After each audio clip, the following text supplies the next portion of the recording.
అనేటటువంటి వ్యక్తి రైతు కుటుంబం నుంచి వచ్చినటువంటి నాయకుడు. పౌరుషాల గడ్డ పల్నాడు ప్రాంతంలో అలనాటి పల్నాటి బ్రహ్మనాయుడు మాదిరిగా గర్జించే సింహం ఈ నియోజకవర్గమైనటువంటి వినుకొండలో ఎవరైనా ఉన్నారు అంటే అది ఒక్క బొల్లా బ్రహ్మనాయుడు మాత్రమే అని చెప్పడంలో ఏమాత్రం అతిశయోక్తి లేదు. అటువంటి వినుకొండ నియోజకవర్గం ఎమ్మెల్యే అభ్యర్థి బొల్లా బ్రహ్మనాయుడు గారితో ఎన్ న్యూస్ ముఖాముఖి. సార్ నమస్తే సార్, ఎలా ఉన్నారు సార్? చాలా బాగున్నామ్మా. సార్ చూసుకున్నట్లయితే 2011లో మీ రాజకీయ రంగ ప్రవేశం అనేది స్టార్ట్ చేశారు ప్రజారాజ్యం పార్టీ ద్వారా. అయినప్పటికీ మీరు మొదలుపెట్టినటువంటి పెదకూడపాడు ప్రాంతంలో ఎమ్మెల్యే అభ్యర్థిగా పోటీ చేసి ఓటమి పాలయ్యారు. అయినా కూడా ఏమాత్రం పట్టు వదలకుండా ప్రజారాజ్యంలో కొనసాగారు, ఆ పార్టీ విలీనం అయ్యే వరకు కూడా. సో ప్రజారాజ్యంలో మీ పాత్ర ఎలా ఉంది? ప్రజారాజ్యం అనే ఆ పార్టీ కాంగ్రెస్ పార్టీలో విలీనం అయిపోయింది. ప్రజారాజ్యం పార్టీ ఇప్పుడు లేదు. అప్పుడు ఆ పార్టీ ఉన్నంత వరకు ఉన్నాం. తర్వాత కొన్నాళ్ళు ఖాళీగా ఉన్నాం. వైఎస్ఆర్ కాంగ్రెస్ పార్టీ ఆవిర్భావం అయిన తర్వాత వైఎస్ఆర్ కాంగ్రెస్ పార్టీలో చేరిన తర్వాత పెదకూరపాడు నియోజకవర్గంలో వైఎస్ఆర్ కాంగ్రెస్ పార్టీ తరఫున పోటీ చేయడం జరిగింది. పోటీ చేసి అక్కడ మేము ఓటమి చెందటం జరిగింది. తర్వాత ఈ సొంత నియోజకవర్గం వినుకొండ నియోజకవర్గం అని చెప్పి వినుకొండ నియోజకవర్గంలో మరలా 2019లో మళ్ళీ సీటు నాకు ఇవ్వటం జరిగింది. ప్రధానంగా వైసీపీ పార్టీ వైపు మొగ్గు చూపడానికి గల కారణాలు ఏంటి? రాజకీయాల్లో ఉండాలి కాబట్టి రాజకీయాల్లో మనకి జగన్మోహన్ రెడ్డి గారు ఆయన అన్ని విధాల ప్రజలకు మంచి చేస్తాడనే ఒక ఆలోచన. అందులో వారి తండ్రి గారు రాజశేఖర రెడ్డి గారు అప్పట్లో మంచి పరిపాలన పేదలకు అందించారు. అదే మార్గంలో నడుస్తున్నారనే అభిప్రాయంతో మనం కాంగ్రెస్ పార్టీలో జాయిన్ కావడం జరిగింది. అదేవిధంగా చూసుకున్నట్లయితే ఒక సంక్షేమ పథకాలతో మాత్రమే ఒక ప్రాంతానికి అభివృద్ధి అనేది సాధ్యమవుతుందంటారా? అంటే సంక్షేమ పథకాలు అనేది ఒక్కటే ఇక్కడ మేజర్ కాదు. ఇక్కడ ఒకవైపు సంక్షేమం, ఒకవైపు అభివృద్ధి రెండూ జరుగుతున్నటువంటి పరిస్థితి. మీరు ఎలా అనుకుంటున్నారు? సంక్షేమం ఒకటని ఎందుకు అనుకుంటున్నారు?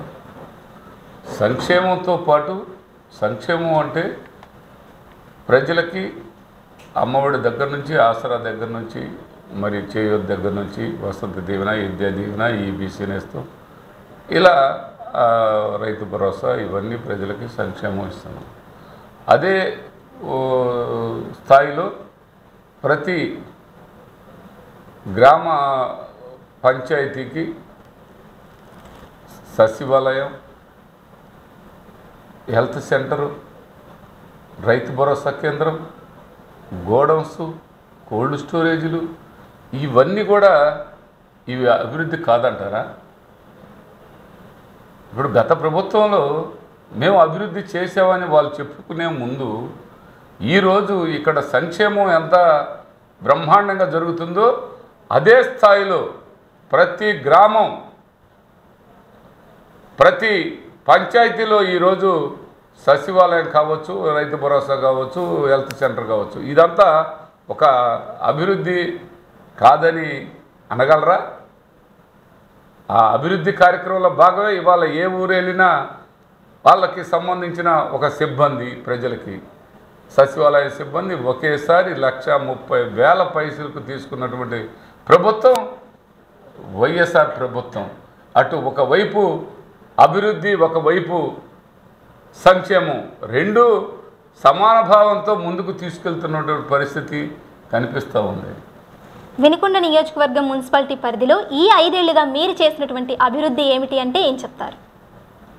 మేము వినుకొండలో గతంలో చాలా తెలుగుదేశం పార్టీ వాళ్ళు వీళ్ళందరూ ఏదో చెప్పుకునేవాళ్ళు. ఇవాళ వినుకొండలో త్రాగునీరు సమస్య అనేది చాలా పెద్ద సమస్య.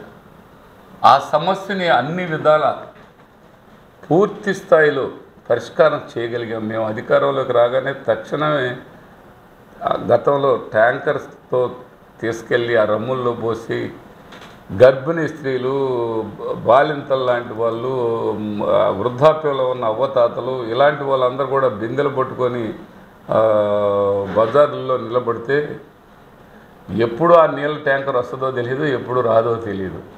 ఆ పరిస్థితి ఉన్నటువంటి ఆ సమస్యని మేము పరిష్కారం చేసి ఇవాళ ట్యాంకర్ అనే సంస్కృతి లేకుండా పూర్తి స్థాయిలో ప్రజలకి త్రాగునీరు అందిస్తున్నటువంటి ప్రభుత్వం ఆ మున్సిపాలిటీకి సంబంధించి చేస్తున్నాం. మరి రెండో వైపు రామలింగేశ్వర స్వామి టెంపుల్కి దాదాపు 20 కోట్ల పైచిలుకుతో ఘాట్ రోడ్ నిర్మాణం చేశాం. అదేవిధంగా ఈ ఘాట్ రోడ్ నిర్మాణం అనేది మీ పాత్ర కంటే కూడా మీ ప్రతిపక్ష నాయకుడి పాత్ర ఎక్కువ ఉంది అంటున్నారు. ఇందులో వాస్తవం ఎంత ఉంది? ఇది మా ప్రతిపక్ష పార్టీ నాయకుడు పాత్ర జీవి ఆంజనేయులు గారు ఆయన సొంత నిధులతో నేను గుడి చుట్టూ ఆ ఘాట్ రోడ్ ఏదైతే ఉందో దాన్ని నిర్మించాలనుకున్నాను, తర్వాత వీళ్ళు ప్రభుత్వం వచ్చింది కాబట్టి వీళ్ళు చేస్తున్నారు అనే ఆరోపణలు ఉన్నాయి కదా, వీటిలో వాస్తవం ఏంటి? ఇప్పుడు జీవీఎస్ ఆంజనేయులు గారికి ఆ ఘాట్ రోడ్డుకి ఏ సంబంధం లేదు. జీవీఎస్ ఆంజనేయులు గారికి సంబంధం ఏముందమ్మా? నేను ఘాట్ రోడ్డు వేస్తే గిరి ప్రదర్శన రోడ్డు నేనేసానని ఆయనట్టు చెప్తాడు. మొదలు పెట్టింది వారేనంటే. మొదలు పెట్టింది వారు కాదు, ఎవరో మొదలు పెడుతుంటే వాళ్ళు ఆయనకు సందా ఇచ్చాడంట. ఆ చందాలు కూడా ఇవ్వలేదు అంటున్నారు ఆయన. నేను సందా ఇచ్చేది కోట్లు ఖర్చు పెట్టింది నేను కదా. కోట్లు ఖర్చు పెట్టి ఘాట్ రోడ్డు నిర్మాణం చేసింది నేను. వినకొండ పట్టణంలో ఏ ఒక్క అడిగినా ఆ మాట చెప్తారు. ఇంక నేనే చేశానని అంటే ఇక ఆయన అంతకంటే దుర్మార్గపు ఆలోచన ఏముంది? ఆయన 7 లక్షలు ఇచ్చాను, ఆయన అది కూడా ఇవ్వలేదని అంటే ఇంకా మీలాంటి వాళ్ళకి ఏంటంటే మీరు ఎక్కడో ఉంటారు కాబట్టి మీకు తెలియదు. మీరు టీవీ చూస్తే తెలియాలా, లేకపోతే మీకేం తెలియదు కదా. మీలాంటి వాళ్ళకి చెప్తారు. ఇక్కడ మేము చేస్తుంది క్షేత్రస్థాయిలో ప్రజలందరికీ తెలుసు. ప్రజలందరూ ఘాట్ రోడ్డు నిర్మాణం చేసింది మేము, గిరి ప్రదర్శన రోడ్డు చేస్తుంది మేము. ఇంకా అది పూర్తిగా కూడా ఆడ రామలింగేశ్వర స్వామి మందిరం కూడా నిర్మాణం చేస్తుంటే ₹1 కోటి నేను ఇచ్చాను. మా పార్ట్నర్ల చేత ₹1 కోటి ఇప్పించాను. అవి చందాలతోటి. ఇది నా ఓన్ ఫండ్స్తో పెట్టాను. మీ ఓన్ ఫండ్స్? ఈ ఘాట్ రోడ్డు పెట్టింది నా ఓన్ ఫండ్స్. నేను మిషనరీ కొని అన్నీ ఇది చేసి ఆ కొండంతా పగలగొట్టి వాళ్ళందరూ చేత కాకపోతే నాకు ఇస్తే కదా నేను చేసింది. వాళ్ళు 60 లక్షలు ఖర్చు పెట్టామని లెక్క చెప్పారు. ఇవాళ 20 కోట్లు ఖర్చు పెట్టింది నేను. ఆ 60 లక్షలు ఖర్చు పెట్టిన దాంట్లో ఈయన 6 లక్షలు 7 లక్షలు నేను ఇచ్చానని చెప్తుండే ఆయన. నేను ఇచ్చేది నేనే మొత్తం చేస్తే నేను ఇంకెవరికి ఇవ్వమంటారు? నాకేం ప్రభుత్వం డబ్బులు రాలేదే. అది ఆ నిర్మాణం అన్నీ ఆ ఫోటోలు అవన్నీ ఉన్నాయి మా దగ్గర. అవన్నీ అసలు ఫోటోలు కాదు, ప్రతి ఒక్కరికి తెలుసు కదమ్మా. అదేంత అలాంటి బురుడి మాటలు మాట్లాడటం అతనికే సరిపోద్ది. అతనే ఒక బురుడి. ఆ బురుడి మాటలు మాట్లాడితే మేమేం చెప్పలేము. అది రాజకీయాలకి ప్రధానంగా మీరు రావడానికి మీ రోల్ మోడల్గా ఎవరిని తీసుకున్నారు? రాజకీయాల్లోకి నాకు రావాలని, మా ప్రాంతాన్ని అభివృద్ధి చేయాలని అదే అభిప్రాయంతో వచ్చాను. మా ప్రాంత అభివృద్ధికి పనిచేస్తున్నాను.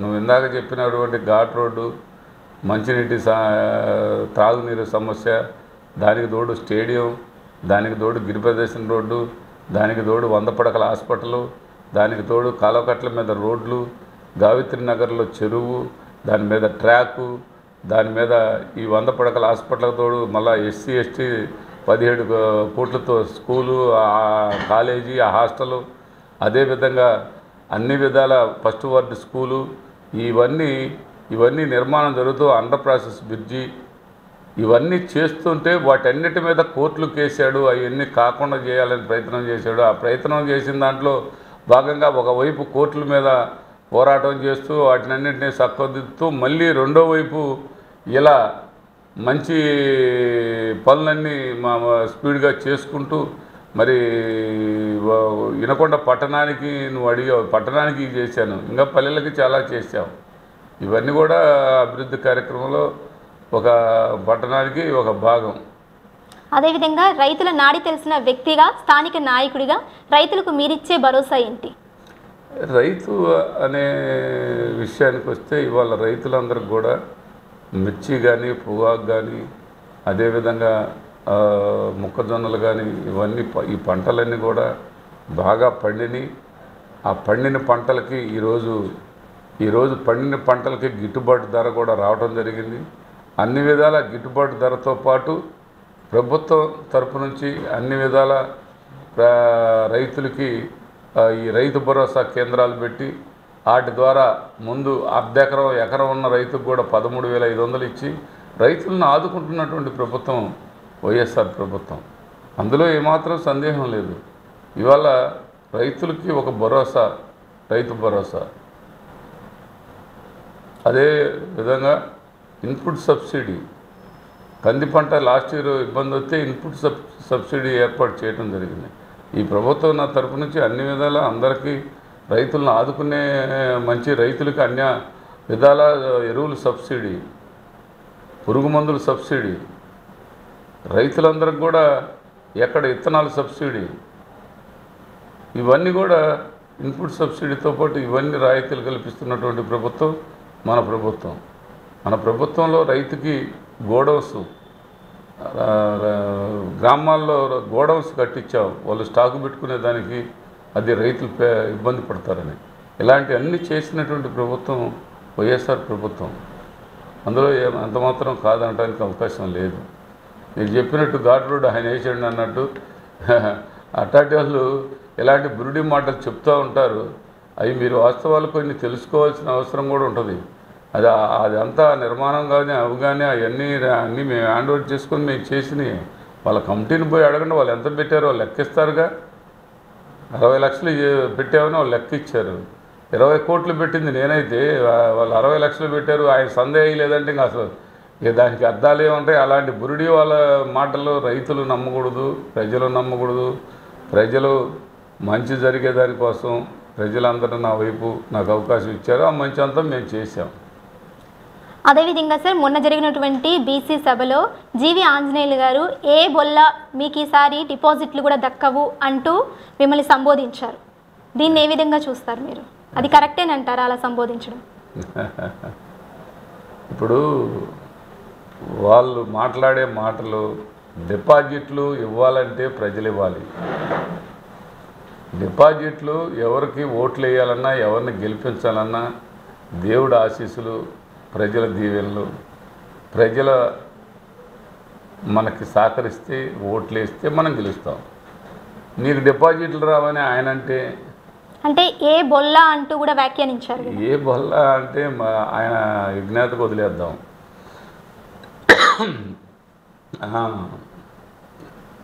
అవన్నీ కూడా ఆంజనేయులు అనే వ్యక్తి అలాంటి మాటలు మాట్లాడితే నేను అంతకంటే ఎక్కువ మాట్లాడతాను. కానీ దానికి సంబంధించినప్పుడు సమయం వచ్చినప్పుడు మాట్లాడతాను. యువగళం పాదయాత్రలో నారా లోకేష్ గారు మీ మీద అనుచితమైనటువంటి వ్యాఖ్యలు చేశారు. దీని మీద మీ స్పందన? లోకేష్ గారు ఆయన ఆ పాదయాత్ర ఆయనేమో అక్కడ మంగళగిరిలో ఓడిపోయిన ఎమ్మెల్యే ఆయన గురించి ఆయన పాదయాత్ర ఎంత బాగా తిరిగాడో ప్రజలు చూశారు. ఆయన కొంత దూరం తిరిగారు, కొంత దూరం కారులో పోయాడు. అలాంటి పాదయాత్ర మరి ఆయన నోరు, ఆయన ఆలోచనలో భావం చాలా వ్యక్తపరిచాడు. 29 కేసులు పెట్టించుకుంటే మేము కంపల్సరిగా వాళ్ళకి మంచి ఉద్యోగ అవకాశాలు ఇస్తాం, మంచి పదవులు ఇస్తామని చెప్పాడు.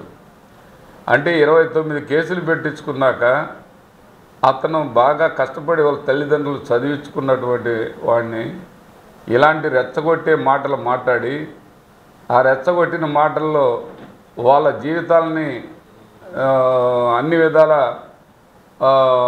వాళ్ళ జీవితాన్ని నాశనం చేసుకునే విధంగా ఆయన మాటలు ఉన్నాయి. ఆ మాటలు ఆ లోకేష్ గారి మొన్న కూడా చెప్తున్నాడు. ఆ లోకేష్ గారు చెప్తుండే అన్నీ కూడా ఆయన మంగళగిరిలో మళ్ళీ ఓడిపోతాడు. ఇలాంటి మాటలు మాట్లాడే ఆయన మొన్న మా కార్యకర్తలు చెప్పిన వాళ్ళకే సంక్షేమం ఇస్తానని చెప్తున్నాడు. మా నాయకులు తెలియకుండా ఒక్క పని కూడా చేయం మేము అని చెప్తున్నాడు. మరి ఈరోజు నాయకుల కంటే కూడా వాలంటీర్స్ని పెట్టి వాళ్ళందరికీ అన్ని విధాల అర్హత ఉన్న ప్రతి ఒక్కరికి సంక్షేమం ఇస్తున్నటువంటి ప్రభుత్వం మన ప్రభుత్వం, మా జగన్మోహన్ రెడ్డి గారు.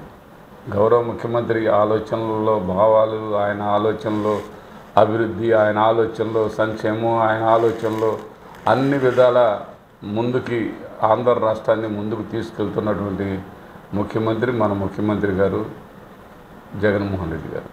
సార్, మీ మీద హత్యాయత్నం అలాగే మీ కార్యకర్తల మీద రాళ్ల దాడి లాంటివి ఎన్నో అఘాయిత్యాలు అయితే జరిగాయి. అయినప్పటికీ కూడా ప్రతిపక్షాలు వైసీపీ నాయకులు మా మీద దాడులు చేస్తున్నారు అంటూ వ్యాఖ్యానిస్తున్నారు.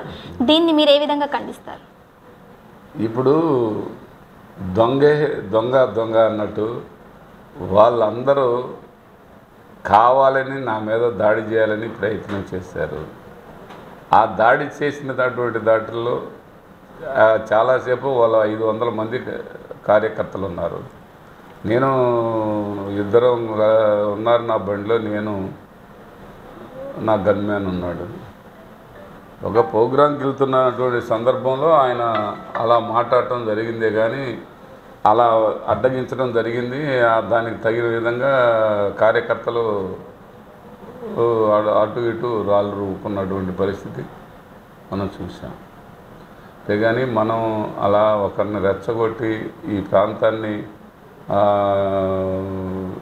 అన్ని విధాల ఇబ్బందులు గురి చేయాలనే ఆలోచన అతనికి ఉంది. వాళ్ళకి గ్రూపులు చేసి వాళ్ళ రాజకీయ స్వార్థ ప్రయోజనాల కోసం ఈయన అనేక కుటుంబాలు ఇబ్బంది పడాలనే ఆలోచన, ఇవన్నీ కూడా మంచి పద్ధతి కాదని వాళ్ళకి ఈ సందర్భంగా తెలియపరుస్తుంది. సార్, మీరు చూస్తే ఇంత సౌమ్యంగా ఉన్నారు, మరి ప్రతిపక్షాలేమో వైసీపీ నాయకుల నోటికి అద్దు అదుపు లేకుండా పోతుంది అంటూ కొన్ని పేర్లు లిస్ట్ అయితే ఇచ్చారు. ఆ లిస్టులో మీ పేరును కూడా చేర్చారు. దీని మీద మీ స్పందన ఏంటి? ఇప్పుడు ప్రతి ఒక్కరికి నేను ఒక్కటే చెప్తున్నా, వాళ్ళు మాట్లాడేది వాళ్ళు, రెచ్చగొట్టేది వాళ్ళు. పల్లెల్ని అన్ని విధాల పల్లెల్లో ఉన్నటువంటి వాళ్ళని రెచ్చగొట్టే మాటలతో రెచ్చగొట్టి అక్కడ గొడవలు సృష్టించేది వాళ్ళు. ఆ గొడవలు సృష్టిస్తే గొడవల వల్ల వాళ్ళ రాజకీయ స్వార్థ ప్రయోజనాల కోసం చేస్తున్నటువంటి ఒక ప్రయత్నం ప్రజలను రెచ్చగొట్టడం. అంతేగాని ప్రజల్లో ఎక్కడ కూడా క్షేత్రస్థాయిలో జగన్మోహన్ రెడ్డి గారు ఇచ్చిన సంక్షేమం కానివ్వండి, జగన్మోహన్ రెడ్డి గారు ఇవాళ ఏదైతే ఈ రైతు భరోసా ఈ కేంద్రాలన్నీ ఈ రైతు భరోసా సచివాలయాలన్నీ ఎలా ఏర్పాటు చేశారో, నాడు నేడు కార్యక్రమంలో కూడా హై స్కూల్స్ కూడా విపరీతమైనటువంటి ఖర్చు పెట్టి బ్రహ్మాండంగా ఆ పేదవాళ్ళ బిడ్డలు అందరూ కూడా చదువుకునే దానికి పెద్ద గొప్ప ఆలోచన చేసినటువంటి వ్యక్తే జగన్మోహన్ రెడ్డి గారు. ఇవన్నీ చేస్తూ ఉంటే మంచి జరుగుతుంటే చూస్తూ ఓరవలేనటువంటి వాళ్ళు ఏనుగు పోతుంటే మొరుగుతూ ఉంటారు. అలాంటి మొరిగే వాళ్ళ గురించి పెద్దగా పట్టించుకొని అక్కర్లేదు అనుకుంటాను నేను. సార్, అదేవిధంగా వైసీపీ మేనిఫెస్టో అనేది ఈరోజు రిలీజ్ అవ్వబోతుంది. సో మరి వైసీపీ మేనిఫెస్టో ముందు టీడీపీ సూపర్ 6 మేనిఫెస్టో అనేది నిలబడుతుందా? ఇప్పుడు గతంలో 2014 నుంచి 2014 ఎలక్షన్లో చంద్రబాబు నాయుడు గారు 600 హామీతో ఎలక్షన్స్కి వచ్చాడు. అలాగే 600 హామీలు ఇస్తానని అమలుపరచకపోగా అందులో ప్రధానంగా రైతుకి రుణమాఫీ కూడా చేస్తానన్నాడు. వాళ్ళకి గ్యారెంటీ అని బాండ్లు ఇచ్చాడు. ఆ బాండ్లు గూట్లో పెట్టుకున్నారు ప్రతి ఇంట్లో. ఆ గూట్లో ఉన్న బాండ్ల సంగతి ఏదో తెలియదు కానీ ఇప్పుడు బాబు గ్యారెంటీ, బాబు షూరిటీ అన్నారు. బాబు గ్యారెంటీ కాదు, బాబు గారడి, బాబు షూరిటీ. గారడే షూరిటీ, షూరిటీ గారడి. గారడి మాటలే కానీ చెప్పేది కేజీ బంగారం కూడా ఇస్తారంటే ఇస్తారమ్మా? ఆయన అన్నీ నేను ఇస్తానంటాడు, ఏది ఇవ్వడు. సూపర్ 6 అంటాడు, సూపర్ 7 అంటాడు, ఏదేని అంటాడు, ఇచ్చేవి కాదు. కాబట్టి దాన్ని ప్రజలకు గుర్తు చేసుకోవాల్సిన అవసరం ఉందని కూడా నేను మీ సందర్భంగా వారికి తెలియపరుస్తున్నాను. పల్నాడు ప్రాంతం ఎంపీగా లావు శ్రీకృష్ణదేవరాయలు వైసీపీ తరపున ఇన్ని రోజులుగా కొనసాగారు. ఇకపీదట టీడీపీ తరపున పోటీ చేస్తున్నారు. ఒకవేళ ఎమ్మెల్యేగా మీరు, ఎంపీగా ఆయన గెలుపొందితే మీ ఇద్దరి అనుబంధం అనేది ఎలా ఉంటుంది? ఒకరికొకరు సహకరించుకుంటారా? ఆయనకి నాకు సంబంధం ఏముందండి? మా పార్టీ వైఎస్ఆర్ కాంగ్రెస్ పార్టీ. ఆయన మా పార్టీలో నుంచి ఎక్కడికి అవతలకు పోయాడు. ఆయనకి మేము అనుబంధంగా ఈ ప్రాంతానికి ఎంపీగా ఒకవేళ గెలిస్తే, ఒకవేళ గెలవడు, 2 వేళలా గెలవడు. ఆయన గెలిచే ప్రశ్నే లేదు. ఎంపీగా గెలిచేది అనిల్ కుమార్ యాదవ్, ఎమ్మెల్యేగా గెలిచేది నేనే. వాళ్ళకి ఆ పరిస్థితి ఎక్కడా లేదు. మరి మీరు చెబితే ఎంతవే కానీ గెలుచుడు అనేది ఎక్కడా కనిపించదు. ఆయన 1,50,000 ఓట్లతో ఓడిపోబోతుండ్రు. 1,50,000 ఓట్లు మెజారిటీ అనిల్ కుమార్ యాదవ్ గారికి వస్తుంది. సార్, వైసీపీ మేనిఫెస్టోతో సంబంధం లేకుండా మీ నియోజకవర్గ ప్రజలకి మీరు ఇచ్చేటటువంటి భరోసా ఏంటి? ప్రభుత్వం తరపు నుంచి అన్ని విధాల మనం ఇప్పటికే సంక్షేమం ఇస్తున్నాం, అభివృద్ధి ఇస్తున్నాం. మా తరపు నుంచి ఇక్కడ ఇంజనీరింగ్ కాలేజీ ఒకటి నిర్మాణం చేయడానికి ఏర్పాటు చేశాము.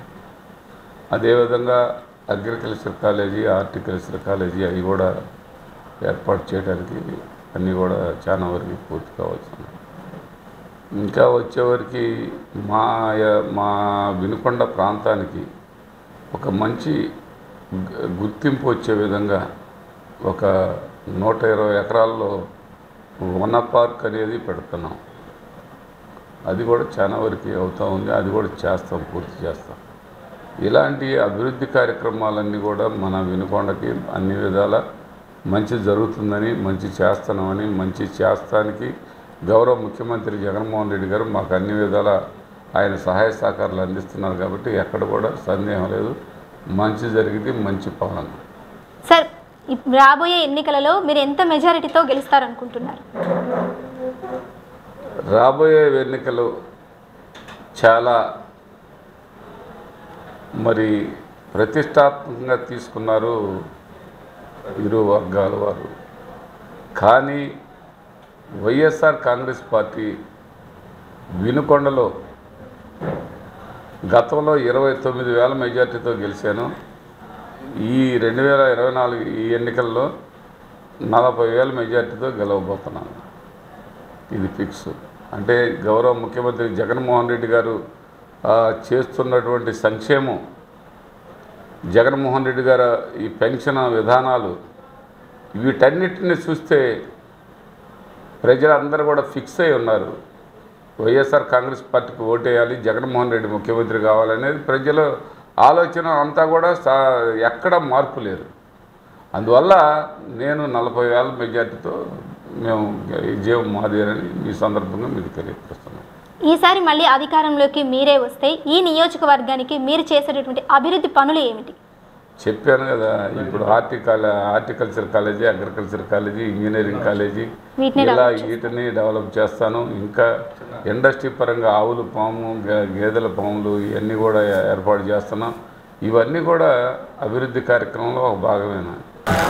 సార్, రాజకీయాలలో మీకు రోల్ మోడల్, అదేవిధంగా మీరు అభిమానించే వ్యక్తి అంటూ ఎవరైనా ఉన్నారు అంటే మీరు ఎవరి పేరు చెప్తారు? మేము ఒక పేరమ్మా. ఆ పేరు ఈనాటి ముఖ్యమంత్రి మన నాయకుడు జగన్మోహన్ రెడ్డి గారు అంటేనే మాకు మంచి రోల్ మోడల్గా తీసుకుంటాం ఆయన. Okay sir, thank you.